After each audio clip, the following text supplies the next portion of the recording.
हरे कृष्णा भक्तों, आज सभी रसपान करेंगे ज्येष्ठ मास की कृष्णा पक्ष की द्वादशी तिथि की व्रत कथा यानी अपरा एकादशी पारण की कथा। भक्तों, जब एकादशी की रात्रि बीतती है और द्वादशी का सूरज उगता है तब व्रती का मन जैसे कमल की तरह धीरे धीरे खुलता है, क्योंकि अब वह पावन क्षण आता है जब व्रत पूर्ण होता है और पारण के माध्यम से उसका पुण्य फलीभूत होता है। एकादशी का व्रत जितना महत्वपूर्ण है उतना ही पारण भी। यह केवल व्रत खोलना नहीं है, यह एक संस्कार है जिसमें संयम, श्रद्धा और परंपरा की त्रिवेणी बहती है। तो आइए श्रवण करते हैं कथा। पुरातन काल में एक तपस्वी ब्राह्मण थे। उन्होंने जीवन भर एकादशी का व्रत का पालन किया, परंतु उनके जीवन में एक बार वे द्वादशी के दिन व्रत खोलना भूल गए। वर्षों बाद जब उन्होंने शरीर त्यागा तो यमदूत और विष्णुदूत दोनों आए। यमदूत बोले, इन्होंने व्रत किया पर पूर्ण नहीं किया। विष्णुदूत मुस्कुराए और बोले, इनका संकल्प तो पूर्ण था, भूल हुई, पर जो पारण का समय का ध्यान नहीं रखता उसका व्रत अधूरा ही माना जाता है। उस दिन से देवताओं ने भी घोषणा की, एकादशी का पुण्य तभी पूर्ण होता है जब व्रत द्वादशी में विधि पूर्वक पारण द्वारा समाप्त किया जाए। भक्तों, आइए जानते हैं पारण की विधि। प्रातःकाल स्नान करके पवित्र वस्त्र धारण करें और विष्णु भगवान का पूजन करें। तुलसी पत्र, गंगा जल, पीले पुष्प और नैवेद्य से ओम नमो भगवते वासुदेवाय मंत्र का जाप करें। यदि संभव हो तो पहले ब्राह्मण को भोजन कराएं। व्रत तोड़े यानी पारण करें सूर्योदय के बाद और द्वादशी के भीतर पारण करें। भक्तों, पारण में क्या खाएं? पारण में सर्वप्रथम आप तुलसी पत्र से पारण करें या गाय के दूध से बनी खीर या फल से पारण कर सकते हैं। साबूदाना, समा के चावल, लौकी, कद्दू, राजगीरा जैसे व्रत के अनाज से बना हल्का भोजन करें। लहसुन, प्याज, मांसाहार, तामसिक पदार्थ पूर्णतः वर्जित रहे। भगवान को भोग लगाकर प्रसाद के रूप में पारण करें। अब आइए सुनते हैं व्रत का पूर्ण फल प्रदान करने वाली द्वादशी की व्रत कथा। एक बार भगवान विष्णु जी शेष नाग पर बैठे बैठे बोर हो गए और उन्होंने धरती पर घूमने का विचार किया। वैसे भी कई साल बीत गए थे। धरती पर आए और वह अपनी यात्रा की तैयारी में लग गए। स्वामी को तैयार होता देखकर लक्ष्मी माँ ने पूछा, आज सुबह सुबह कहाँ जाने की तैयारी हो रही है? विष्णु जी ने कहा, हे लक्ष्मी, मैं धरती लोक पर घूमने जा रहा हूँ। तो कुछ सोचकर माता ने कहा, हे देव, क्या मैं भी आपके साथ चल सकती हूँ? भगवान विष्णु ने 2 पल सोचा और फिर कहा, एक शर्त है, पर तुम मेरे साथ चल सकती हो। तुम धरती पर पहुंचकर उत्तर दिशा की ओर बिल्कुल मत देखना। इसके साथ ही माता लक्ष्मी ने हाँ कहकर भगवान के साथ चल पड़ी। सुबह सुबह माँ लक्ष्मी और भगवान विष्णु धरती पर पहुंच गए। अभी सूर्य देवता निकल रहे थे। रात बरसात होकर हटी थी। चारों ओर हरियाली ही हरियाली थी। उस समय चारों ओर बहुत शांति थी और धरती बहुत ही सुंदर दिख रही थी।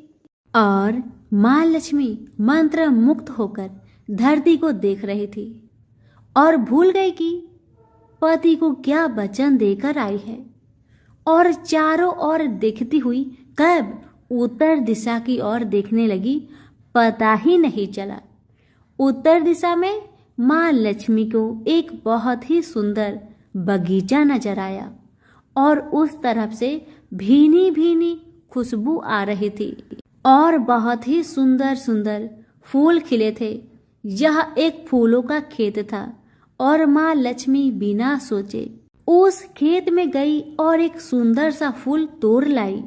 लेकिन यह क्या, जब माँ लक्ष्मी भगवान विष्णु के पास वापिस आई तो भगवान विष्णु की आंखों में आंसू थे और भगवान विष्णु ने माँ लक्ष्मी को कहा कि कभी भी किसी से बिना पूछे उसका कुछ भी नहीं लेना चाहिए और साथ ही अपना वचन भी याद दिलाया।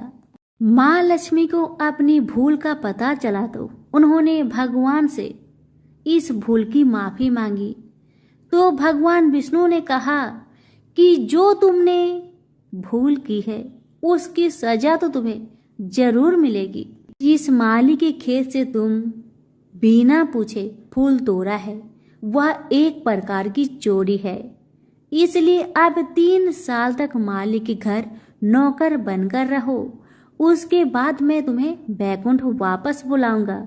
माँ लक्ष्मी ने चुपचाप सर झुकाकर हाँ कह दी और फिर माँ लक्ष्मी एक गरीब औरत का रूप धारण करके उस खेत के मालिक के घर गई। घर क्या, एक झोपड़ा था और मालिक का नाम माधव था। माधव की बीवी 2 बेटे और 3 बेटियां थी। सभी उस छोटे से खेत में काम करके किसी तरह से गुजारा करते थे। माँ लक्ष्मी जब एक साधारण और गरीब औरत बनकर जब माधव के झोपड़े पर गई तो माधव ने पूछा, बहन तुम कौन हो और इस समय तुम्हें क्या चाहिए? तब माँ लक्ष्मी ने कहा, मैं एक गरीब औरत हूँ, मेरी देखभाल करने वाला कोई नहीं, मैंने कई दिनों से खाना भी नहीं खाया, मुझे कोई भी काम दे दो, साथ में मैं तुम्हारे घर का काम भी कर दिया करूँगी। बस मुझे अपने घर में एक कोने में आसरा दे दो।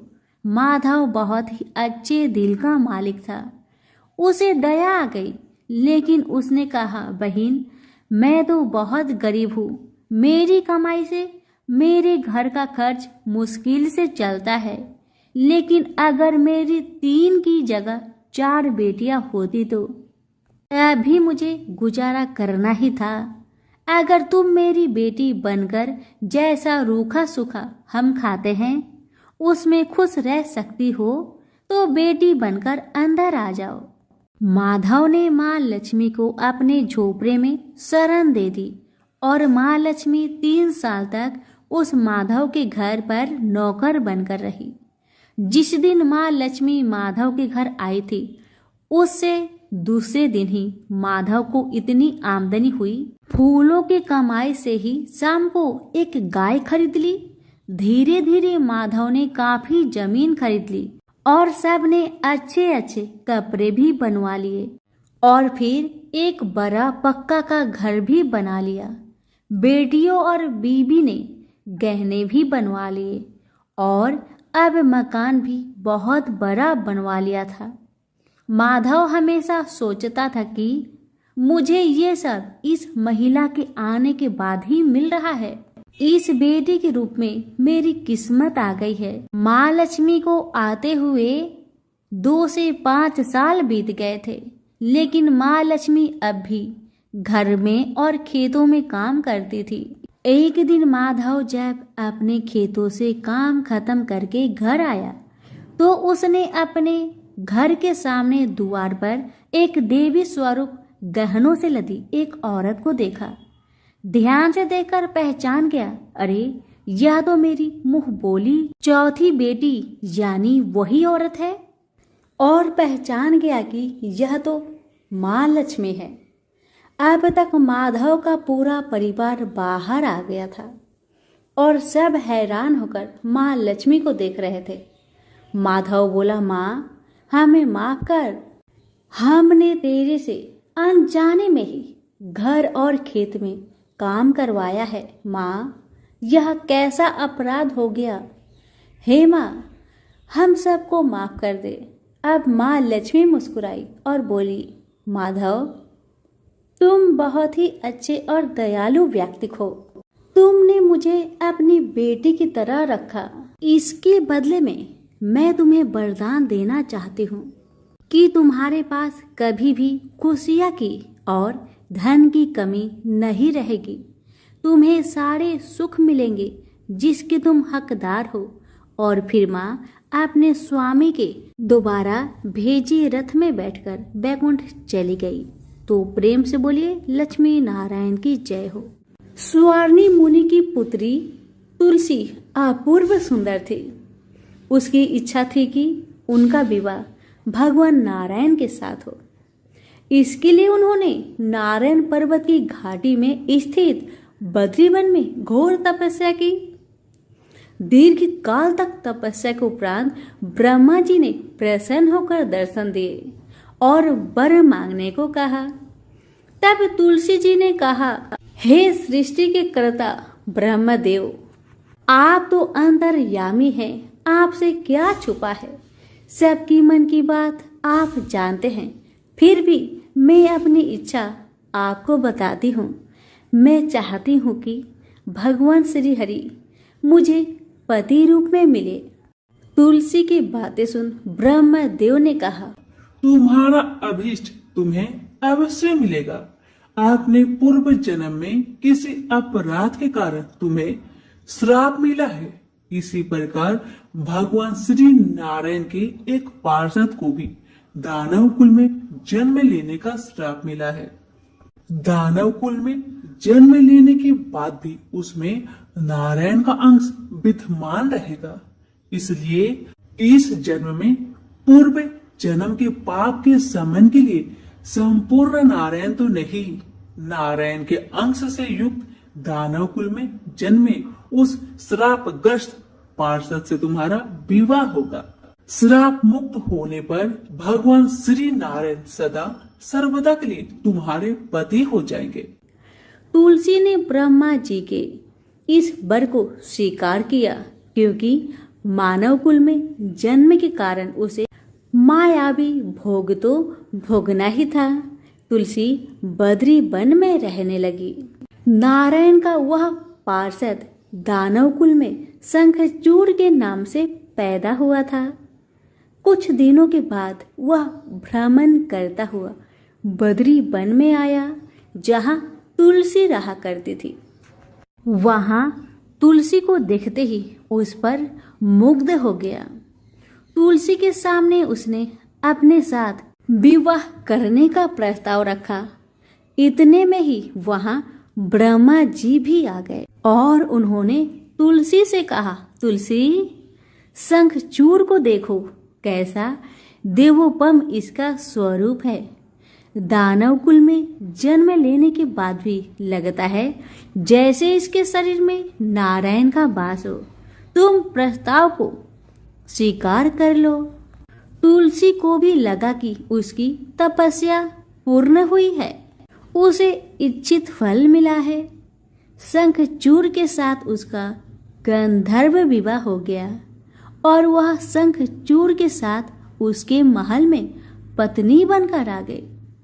शंखचूड़ ने अपनी परम सुंदरी सती सावधि पत्नी तुलसी के साथ बहुत दिनों तक राज्य किया।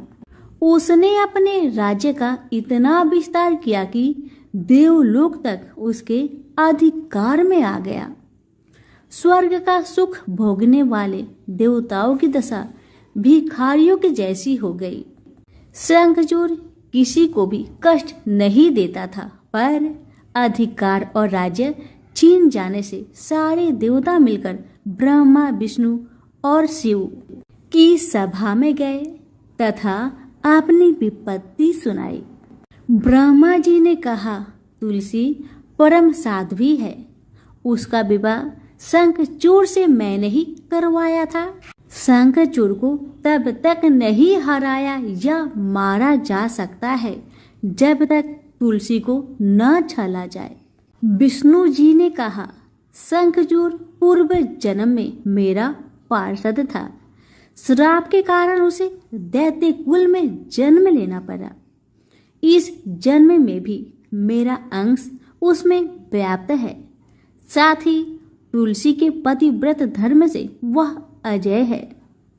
फिर देवताओं की सम्मति से भगवान शिव ने शंखचूड़ के पास संदेश भेजा कि या तो वह देवताओं का राज्य लौटा दे या फिर उनसे युद्ध करे। शंखचूड़ भगवान शंकर के पास पहुंचा उसने कहा, देवादिदेव, आपके लिए देवताओं का पक्ष लेना उचित नहीं है। राज्य बढ़ाना हर राजा का कर्तव्य है। मैं किसी को दुखी नहीं कर रहा हूँ। देवताओं से कहिए वे मेरी प्रजा होकर रहे। मैंने आपका भी कोई उपकार नहीं किया है और हमारा आपका युद्ध शोभा नहीं देता। अगर आप हार गए तो बड़ी लज्जा की बात होगी। मैं हार गया तो आपकी प्रीति बहुत अधिक नहीं बढ़ेगी। शंखचूड़ की बातें सुन भगवान शंकर हंसने लगे। भगवान तो सब रहस्य समझते थे। तुलसी और शंखचूड़ के पूर्व जन्म की श्राप की अवधि लगभग पूरी हो चुकी थी। भगवान बोले, इसमें कृति और लज्जा की बात नहीं। तुम देवों के राज्य लौटाकर उन्हें उनके पद पर प्रतिष्ठित होने दो। युद्ध से बचने का यही एक उपाय है। शंखचूड़ ने कहा, मैंने युद्ध के बल से देवलोक जीता है। कोई उसे युद्ध के द्वारा ही वापस ले सकता है। यह मेरा अंतिम उत्तर है। मैं जा रहा हूँ। ऐसा कहकर शंखचूड़ चला गया। उसने अपनी पत्नी तुलसी को सारी बात बताई और कहा, कर्म भोग सब काल सूत्र में बंधा है। जीवन में हर्ष, शोक, भय, सुख, दुख, मंगल, अमंगल काल के अधीन है। हम तो केवल निमित्त है। संभव है भगवान शिव दोनों का पक्ष लेकर मुझसे युद्ध करे। तुम चिंता मत करना। तुम्हारी सती तेज मेरी रक्षा करेगी। दूसरे दिन भगवान शंकर ने नेतृत्व में देवताओं ने युद्ध छेड़ दिया। शंखचूड़ ने भीषण बाणों की वर्षा कर उनका वेग रोका। उसके प्रहार से देवता डगमगाने लगे। उसने दानवी शक्ति का प्रयोग कर मायावी युद्ध आरंभ किया। युद्ध स्थल पर दानव शंखचूड़ किसी को दिखाई नहीं देता था, पर उसका अस्त्र शस्त्र देवताओं पर प्रहार कर देवताओं को घायल कर रहा था। अब देवतागण अपना अस्त्र शस्त्र चलाए तो किस पर चलाए और कैसे चलाए, क्योंकि कोई शत्रु सामने था ही नहीं। कई दिनों तक इस तरह भयंकर युद्ध चला। शंखचूड़ पराजित नहीं हुआ। तब भगवान शिव ने विष्णु जी से कहा, विष्णु, कुछ उपाय करिए, अन्यथा मेरा तो सारा यश मिट्टी में मिल जाएगा। तब श्री हरि विष्णु ने सोचे, बल से तो शंखचूड़ को हराया नहीं जा सकता, इसलिए छल का सहारा लेना होगा। उन्होंने तुरंत अपना स्वरूप शंखचूड़ जैसा बनाया और वस्त्र शस्त्र से सज्जित हो तुलसी के पास आए और बोले, प्रिय, मैं युद्ध में जीत गया। सारे देवता भगवान शंकर समेत हार गए। आओ, इस खुशी में आओ, मैं तुम्हें अंक से लगा लूं।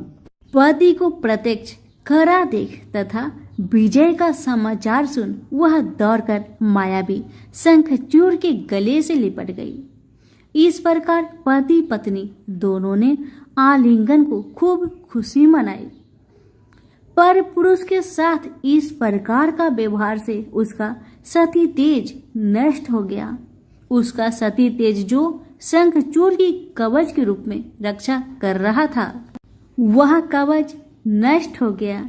शंखचूड़ शक्तिहीन हो गया। यह जानते ही भगवान शंकर ने अपने त्रिशूल से प्रहार किए। त्रिशूल के लगते ही शंखचूड़ जलकर भस्म हो गया। शंखचूड़ के मरने को जानकर विष्णु अपने असली स्वरूप में आ गए। सामने अपने पति शंखचूड़ के स्थान पर भगवान विष्णु को खड़ा देख तुलसी बहुत विस्मित हुई। उसको पता लग गया कि स्वयं नारायण ने उसके साथ छल किया है। क्रोध में आकर उसने श्राप दिया, एक सती स्त्री का अस्तित्व भंग करने के अपराध में तुम हृदयहीन पत्थर हो जाओ। विष्णु ने तुलसी के श्राप को सिरोधार्य कर कहा, देवी, तुम्हारा तथा शंखचूड़ के कल्याण के लिए मुझे ऐसा करना पड़ा। तुम दोनों को श्राप मुक्त करना था। तुम भी अब शरीर त्याग कर तुलसी बिरुवा के रूप में जन्म लोगी और मेरी पूजा तुलसी दल से होगी। मैं सालग्राम पत्थर बनूंगा। मेरे शीश पर तुम आदर से विराजमान होगी। तुम्हारे पति की हड्डियों के चूर्ण से शंख की उत्पत्ति होगी। उस शंख ध्वनि से देवताओं तथा मेरी पूजा आराधना होगी। जहाँ शंख ध्वनि होगी वहाँ मंगलमय में मैं विराजमान रहूंगा। तुमने पूर्व जन्म में बद्री वन में मुझे पाने के लिए बड़ी तपस्या की थी। अब अगले जन्म में मैं नारायण पर अस्तर के रूप में बद्रीनाथ वन में स्थापित हो जाऊंगा और मेरी पूजा अर्चना फल फूल से न होकर तुम्हारी तुलसी दल से होगी। मेरे शीश पर विराजमान होकर तुम मुझसे भी पूजा पद प्राप्त करोगी। प्रेम से बोले तुलसी माता की जय हो, शालिग्राम जी की जय हो, विष्णु भगवान की जय हो। किसी भी पूजा व्रत या कथा के दौरान गणेश जी की कथा सुनना आवश्यक होता है। विघ्नहर्ता गणेश अपने भक्तों की कठिनाई को दूर करते हैं और उन्हें मनोवांछित फल प्रदान करते हैं। विघ्नहर्ता गणेश जी को बुद्धि, विवेक और धन का स्वामी कहा जाता है। हिंदू मान्यताओं के अनुसार गणेश जी की पूजा करने से सुख शांति बनी रहती है और जीवन के सभी दुख दर्द दूर होने के साथ शुभता का वास होता है। भगवान गणेश अपने भक्तों की जिंदगी में आई हुई विपदा को हमेशा के लिए दूर करते हैं और लंबे समय से रुके हुए शुभ कार्य को संपन्न करते हैं। किसी भी पूजा में सबसे पहले गणेश जी की आरती की जाती है और बिना गणेश जी की कथा कहे कोई भी पूजा अधूरी मानी जाती है। आज हम आपके लिए गणेश जी की कथा लेकर आए हैं जो हर एक पूजा में सुना जाता है। पौराणिक कथाओं के अनुसार एक गांव में एक विधवा अपनी बहू के साथ रहती थी। उसकी बहू मंद बुद्धि वाली थी जो अपनी भूख बर्दाश्त नहीं कर पाती थी और हमेशा खाने के लिए उतारू रहती थी। वह सबसे पहले उठकर खाना खाती थी, फिर घर के बाकी काम किया करती थी। एक दिन विधवा ने अपने घर में पूजा करवाने का सोचा, लेकिन वह थोड़ी परेशान थी क्योंकि उसकी बहू अगली सुबह उठते ही खाने के लिए दौड़ेगी और पूजा के लिए बनाए गए पकवान को जूठा कर देगी। अपनी बहू को पूजा के लिए बनाए गए पकवान से दूर रखने के लिए विधवा ने एक तरीका निकाला। पूजा वाले दिन उसने एक मटका लिया और उसके नीचे एक छेद कर दिया और अपनी बहू से बोली कि आज तो पूजा है इसलिए खाना खाने से पहले पानी भर के ले आओ। बहू भी चालाक निकली। उसने देख लिया था कि विधवा ने मटके के नीचे छेद कर दिया है, इसलिए वह अपनी साड़ी में आटा बांधकर पनघट पर चली गई। वहां उसने आटा निकाला और कुएं के पानी के मदद से बाटियां बनाने लग गई। कुएं के पास ही एक शमशान था जहां चिता जलाई जा रही थी। बहू ने उसकी आंच में अपनी बाटियां सेक ली। उसकी बाटियां सूखी थी तो वह पास में ही गणेश भगवान का एक मंदिर था। बहू वहां पर चली गई जहां गणेश जी को किसी ने चोला चढ़ाया हुआ था। उसने देखा कि गणेश जी की तोंद पर घी लगा हुआ है। उसने उस घी को अपनी बाटी पर लगा लिया और उसका भोग गणेश जी को लगाकर वह बाटी खा ली और बहू घर वापस चली आई। बहू की इस हरकत पर गणेश जी को बहुत गुस्सा आया। और उन्होंने गुस्से में अपने नाक पर उंगली चढ़ा लिया। जब गांव वाले ने देखा कि गणेश जी ने अपने नाक के ऊपर उंगली चढ़ा लिया है तो उन्हें मनाने के लिए बहुत जद्दोजहद किया गया, लेकिन गणेश जी ने अपनी उंगली वापस नहीं उतारी। जब यह बात राजा को पता चली तो राजा ने बड़े बड़े पंडितों और ज्योतिषों को बुलवाया और हवन करवाया, लेकिन गणेश जी फिर भी नहीं माने। सब बहुत चिंतित थे। राजा ने पूरे गांव में यह ऐलान करवा दिया कि जो भी इंसान गणेश जी की नाक पर से उंगली हटाने में सफल होगा उसे इनाम के तौर पर 5 गांव दिया जाएगा। गांव के सभी लोग गणेश जी को मनाने आए, लेकिन गणेश जी किसी से भी न माने और अपनी उंगली नाक पर चढ़ाए रखे। अंत में विधवा की बहू बोली कि अगर सब उसे आज्ञा दे तो वह गणेश जी की उंगली हटा सकती है। उसकी बात सुनकर उसकी विधवा सासू माँ हंसने लगी और बोली कि जब बड़े बड़े विद्वान कुछ नहीं कर पाए तो वह कैसे गणेश जी को मना पाएगी।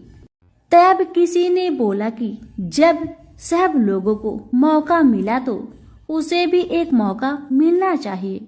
फिर सभी लोग बहू को एक मौका देने के लिए मान गए, लेकिन बहू ने एक शर्त रखी। उसने कहा कि उसके घर से लेकर मंदिर तक पर्दा बांध दी जाए। सब लोगों ने सोचा कि इतना तो हो ही चुका है तो पर्दा बांधने में क्या जाता है। बहू के कहे अनुसार उसके घर से लेकर मंदिर तक पर्दा लगाया गया। बहू ने अपना दिमाग लगाया और वह अपने साड़ी की आंचल में मोगली छिपाकर मंदिर चली गई। अब बहू ने मंदिर में जाकर गणेश जी से बोला कि मैंने आपके तोंद से जरा सा घी क्या ले लिया, आपने अपने नाक पर उंगली चढ़ा ली। अब आप नाक पर से उंगली हटाइए या दूं एक मोगरी की, अभी आपके टुकड़े टुकड़े हो जाएंगे। बहू की यह चेतावनी सुनकर गणेश जी थोड़ा डर गए और उन्होंने सोचा कि यह तो पूरी पागल है, कहीं सच में यह मुझे मोगरी न मार दे। अब तो गणेश जी ने बिना सोचे समझे अपनी नाक पर से उंगली हटा ली, जिसे देखकर गांव वाले बहुत खुश हो गए और बहू का जय जयकार करने लगे। राजा के ऐलान के मुताबिक बहू को 5 गांव इनाम में दिए गए। यह कथा सुनकर लोग गणेश भगवान से यह मांगते हैं कि वह भी उस बहू की तरह सबकी बात मान जाए और उनकी सभी मनोकामनाएं पूरी करे। तो प्रेम से बोलिए गणेश महाराज की जय हो। भक्तों, पारण का समय केवल भोजन का समय नहीं है, यह उस व्रत की तपस्या की पूर्ण होती है जो आत्मा को शुद्ध करती है। जो व्रती समय पर श्रद्धा से पारण करता है वह भगवान विष्णु की विशेष कृपा का पात्र बनता है। एकादशी व्रत की पूर्णता द्वादशी के सम्मान में ही होती है, इसलिए पारण करें परंपरा और भक्ति के साथ। प्रेम से बोलिए हरे कृष्णा।